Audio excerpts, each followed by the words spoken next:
hirap talaga guys, walang sariling bahay guys.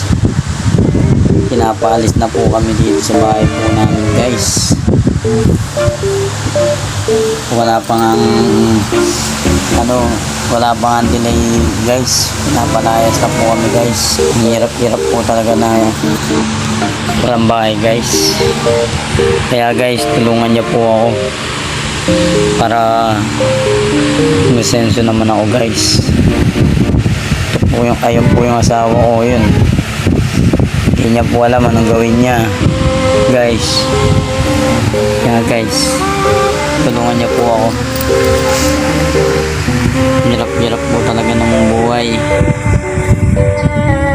Hindi ko po alam anong gawin po namin.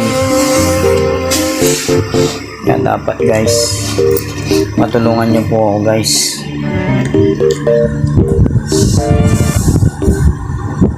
Salamat po guys. Abangan nyo lang po yung sunod kong video guys. So guys, nandito po kami. Paalis na po kami.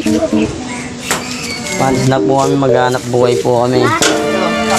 Ito, kasama ko yung mga pamilya ko. So guys, so paalis na po kami. Mag-deliver guys. Abangan nyo na lang sunod kong video guys. So guys, nandito po kami sa May Marson. So nagpahinga lang po kami. Bumibili kaming ano-ano. Po guys, oh. Naantay lang po namin.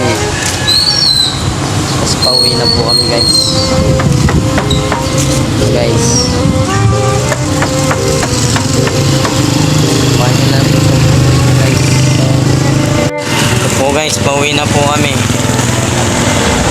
Pauwi na po kami guys. Mga anak ko nakasakay na sa kulong-kulong guys. Ito po yung asawa ko. Busy.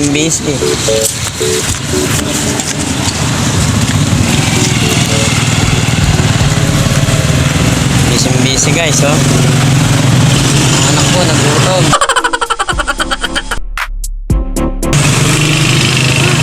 Gutom ng mga anak ko guys, oh.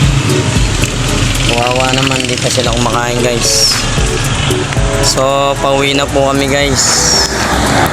Abangan nyo na lang po yung sunod kong video guys.